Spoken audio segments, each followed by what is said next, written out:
Bienvenue sur Le Magicien, le podcast qui te dévoile les mystères du tarot. Moi, c'est Fabienne, je suis tarot coach et formatrice.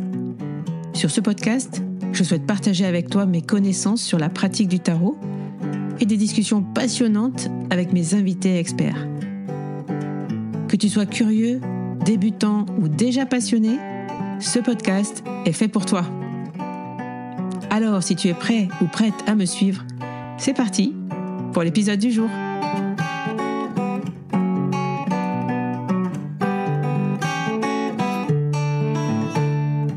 Bonjour à tous et bienvenue dans Le Magicien, le podcast où on explore tout ce que le tarot a à nous offrir et pas seulement les cartes. Alors aujourd'hui, on va plonger dans un sujet qui est essentiel, qui est parfois un peu tabou. C'est la question de la responsabilité, la question du pouvoir personnel dans une consultation de tarot.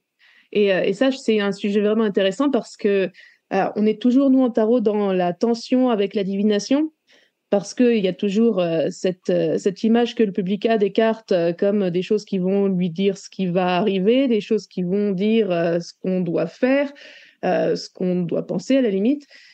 Et nous, en tant que praticiens de tarot, si on dit aux gens ce qui va arriver avec les cartes et que ça crée une attente, ou alors si nous, on leur donne un conseil et que l'événement n'arrive pas, la question, c'est du coup qui est responsable, quoi. Et ça, c'est une question qui est effrayante, enfin, c'est une question qui crée vraiment une gêne. Et à ce moment-là, on n'ose pas se mettre à tirer les cartes à autrui à cause de ça, parce que ça crée une pression qui est pas forcément saine. Alors, je voudrais te parler un petit peu de cette question-là. Et pour démarrer cette réflexion, donc je suis avec Audrey. Audrey, tu es l'auteur de Tarot, la base, et tu as créé le jeu de tarot qui va avec, qui est sorti chez Solar. Et tu es aussi habituée à tirer les cartes en événementiel. Et récemment, tu as vécu une situation qui, à mon avis, illustre parfaitement le sujet. Je te laisse nous raconter un petit peu l'anecdote, parce qu'elle est... Déjà, je sais que tu racontes bien, et aussi, c'est une histoire qui est à la fois surprenante et très révélatrice. Ok, bonjour, merci de m'accueillir dans le podcast, c'est un honneur. Oui, alors en fait, ce qui s'est passé, c'est que j'étais au Salon des auteurs, et donc j'avais mon petit stand sur lequel je vendais du coup mon livre et mon jeu, illustré par Yuli, extrêmement important de le préciser. Et du coup, j'avais fait une petite mise en scène, une petite mise en place où les cartes étaient étalées de sorte que si tu voulais te tirer une carte, tu pouvais. Et je m'éloigne de la table pour aller subtiliser un chausson aux pommes gratuitement, vu que c'était à disposition. Et quand je me retourne, là, que vois-je? Une personne qui vient prendre une carte dans le fameux tas de cartes exposées sur ma table. Et donc, je me dépêche de revenir à ma place. Et en fait, quand je reviens à ma place, elle a tout de suite reposé la carte dans le paquet. Et là, je lui dis « Ah alors, mais quelle carte avez-vous tirée ?» Et elle me dit « Non, mais j'ai fait ça comme ça, juste pour voir, mais je ne veux pas...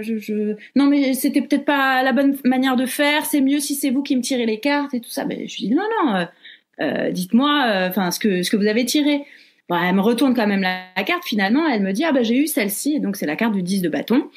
10 de bâton, c'est une personne qui est sur un long chemin et qui a un fardeau purement et simplement sur les épaules. Et donc, du coup, voilà, je lui dis « Ah d'accord, et du coup, vous pensiez à une situation en particulier ?» « Oui, ma situation actuelle, ok. » Donc, alors, je lui fais un petit peu tout le topo de ce que ça veut dire. Et là, elle me dit ah ouais. Ah exactement, mais elle est vraiment moche cette carte, elle me parle. Enfin non, moi je veux pas cette carte. Et donc moi je fais à nouveau le show et je lui dis là ce qui pourrait être bien, c'est qu'on essaye de désactiver cette carte-là pour passer à la suite pour que vous vous sentiez mieux.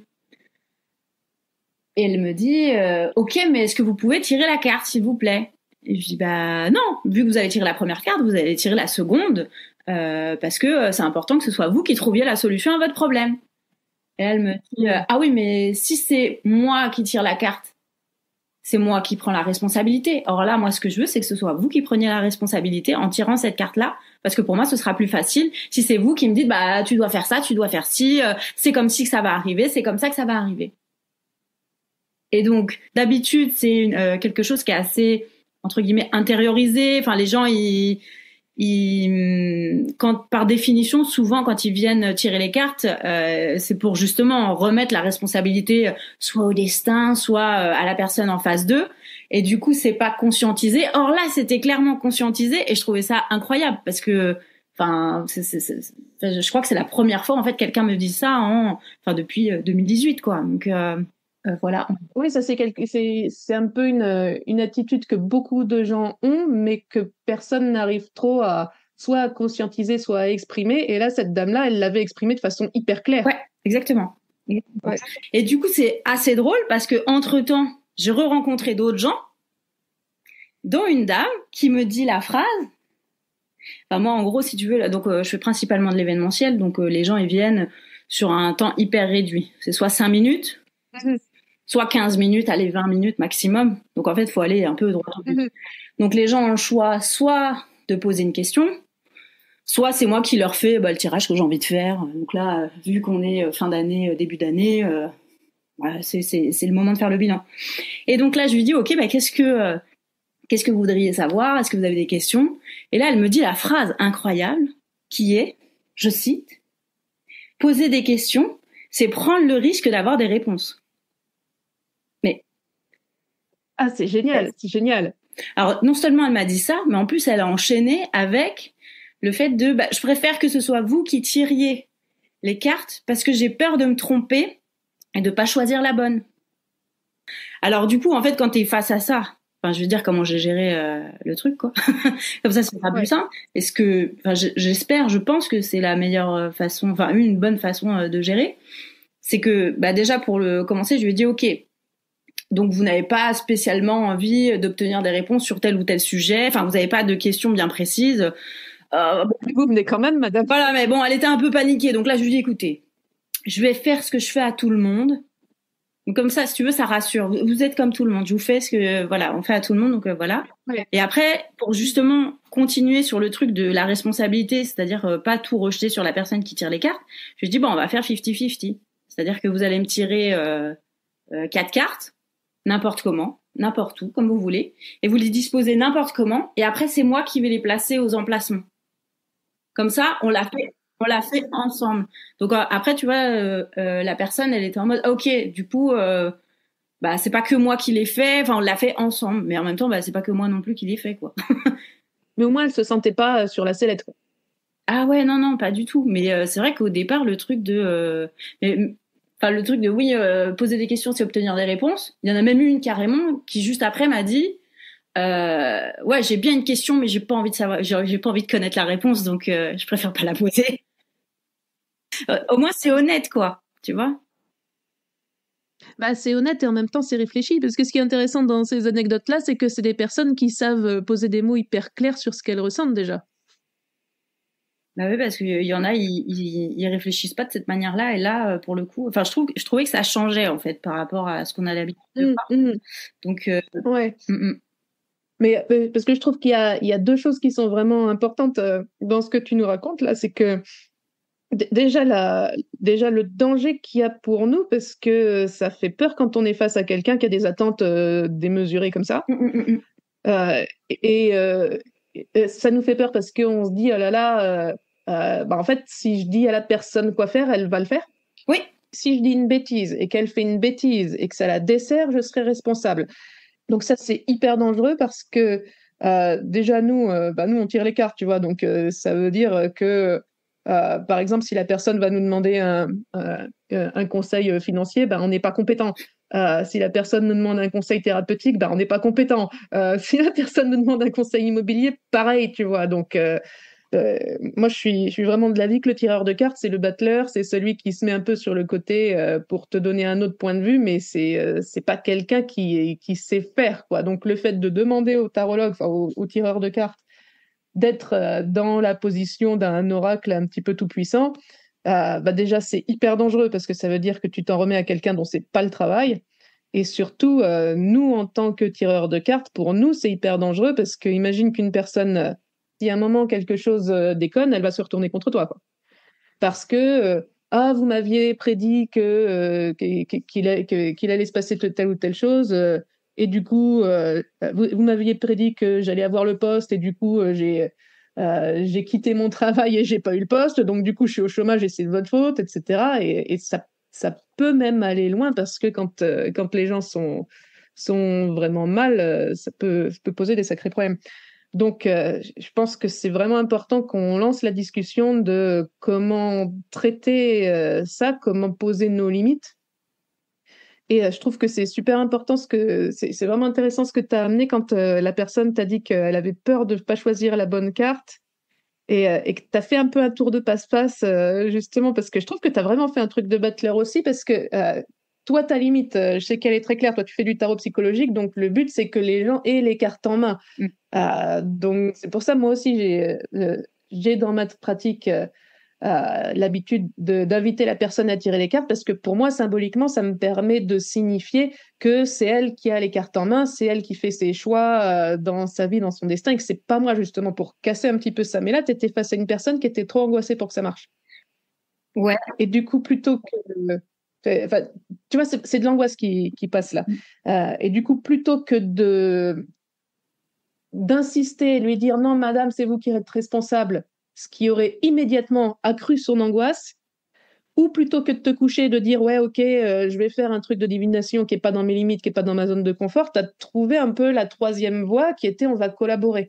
Et alors, enfin, quoi qu'il arrive, en fait, quand les gens viennent s'asseoir en face de moi pour, si tu veux, détendre l'atmosphère et tout ça, je leur dis bon, moi je vais mélanger les cartes, je vais les étaler et vous allez m'en choisir tant parce que ce soir vous êtes mon assistant ou vous êtes mon assistante.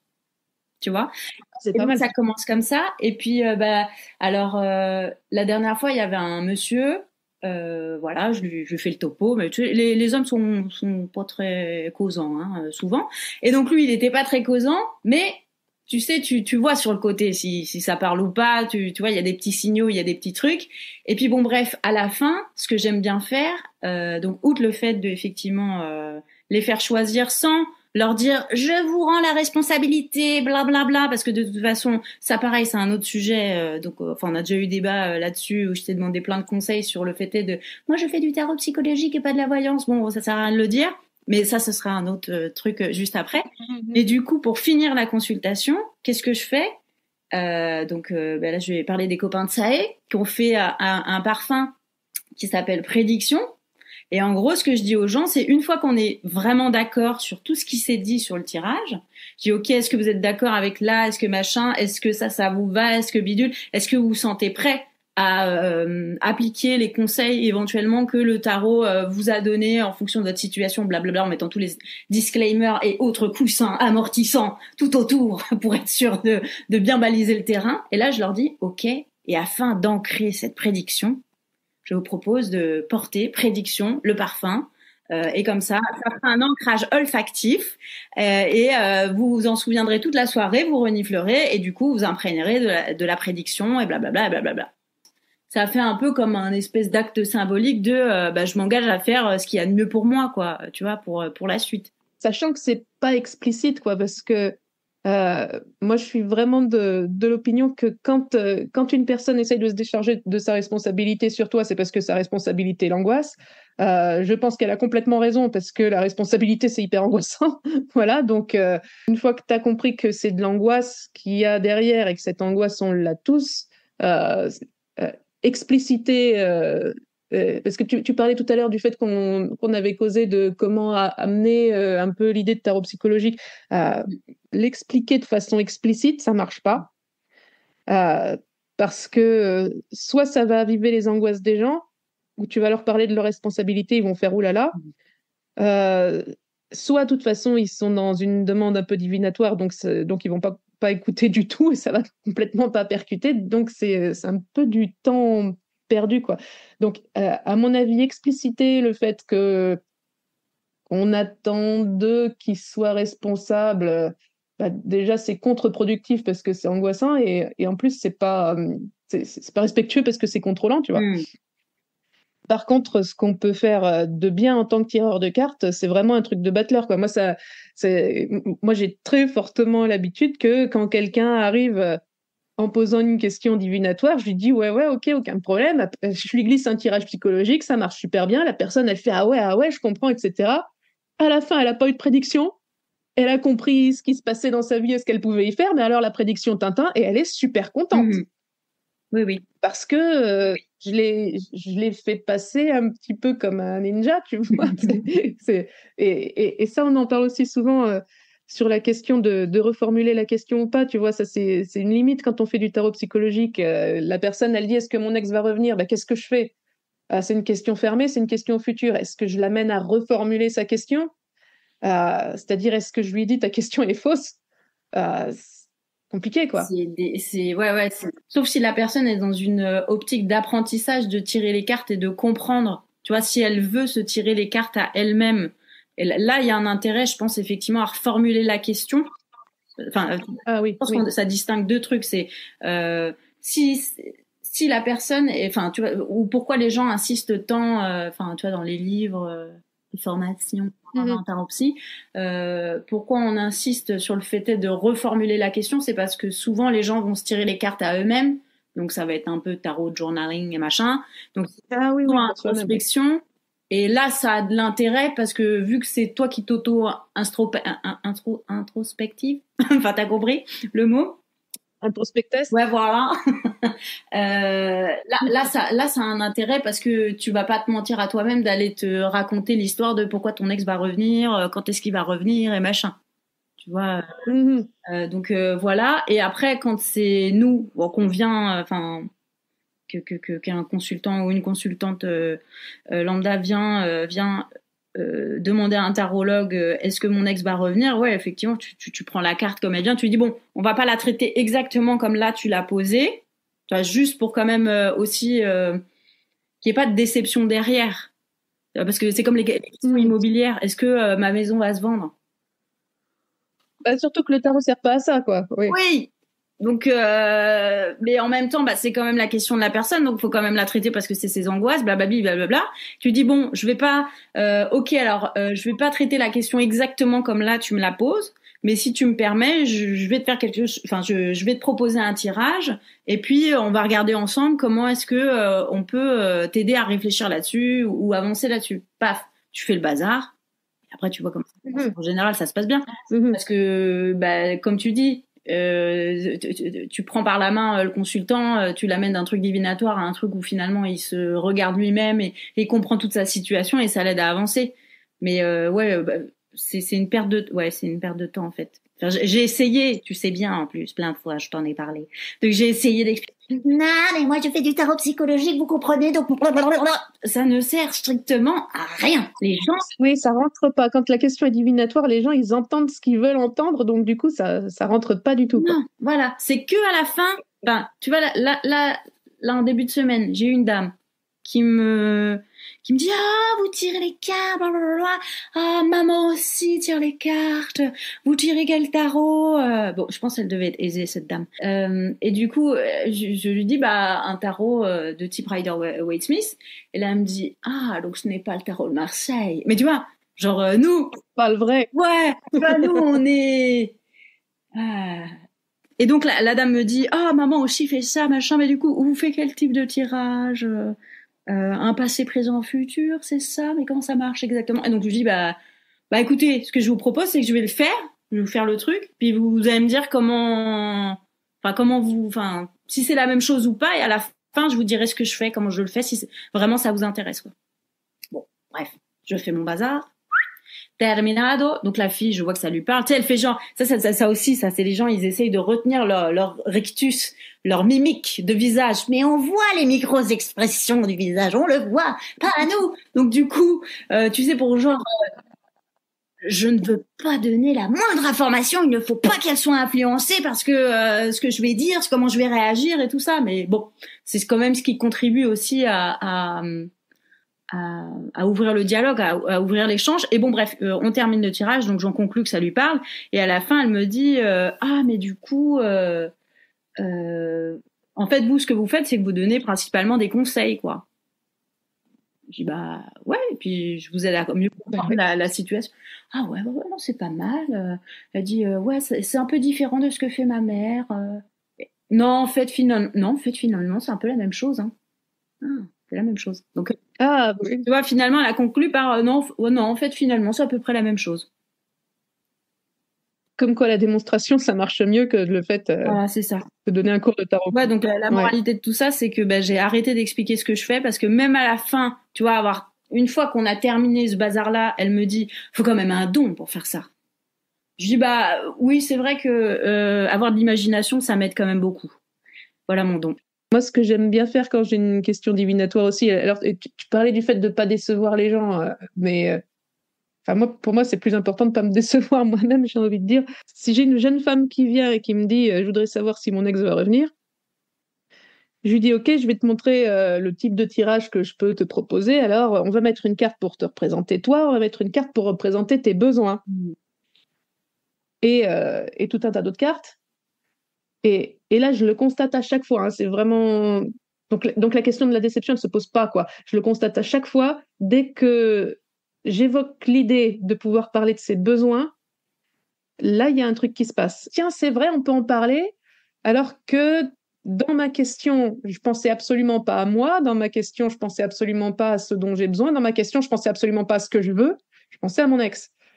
Et ça, pour moi, c'est un recadrage qui fait que une question qui était exprimée sous la forme divinatoire parce que c'est du tarot, parce que la personne elle a l'habitude de penser au tarot comme ça, et parce que non plus on peut pas attendre des gens qu'ils aient fait 4 psychanalyses avant de venir à leur tirage de tarot. La question elle était tournée de façon divinatoire parce que ça venait comme ça.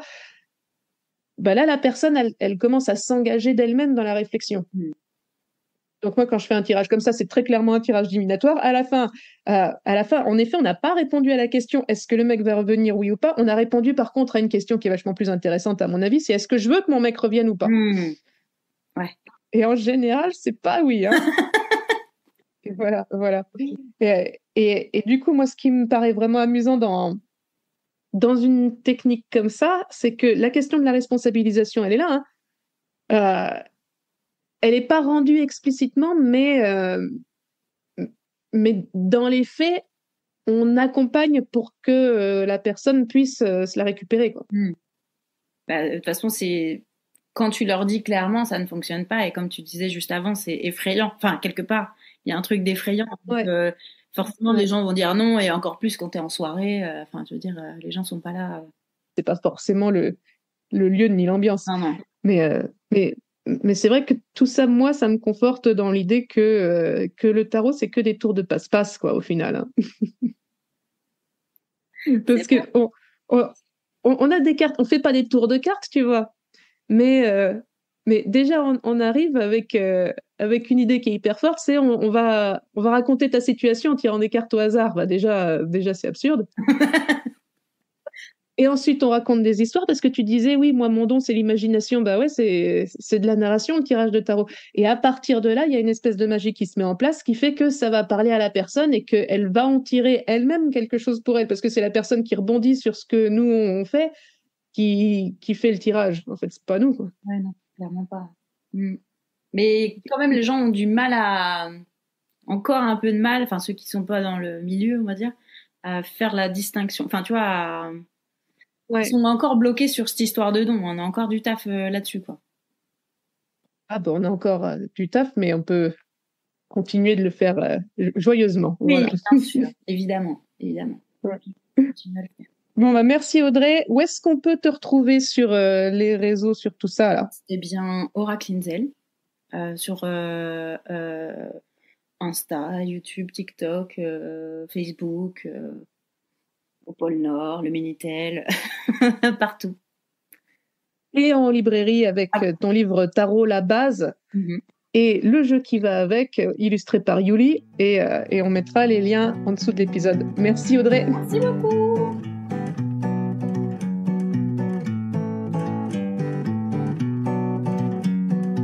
Un grand merci d'avoir écouté cet épisode. Si tu veux soutenir le magicien, n'hésite pas à laisser un commentaire sur ta plateforme préférée. Parle-en autour de toi pour nous aider à faire grandir la communauté. Et pour toujours plus de contenu inspirant autour du tarot, je te dis à la semaine prochaine dans un nouvel épisode.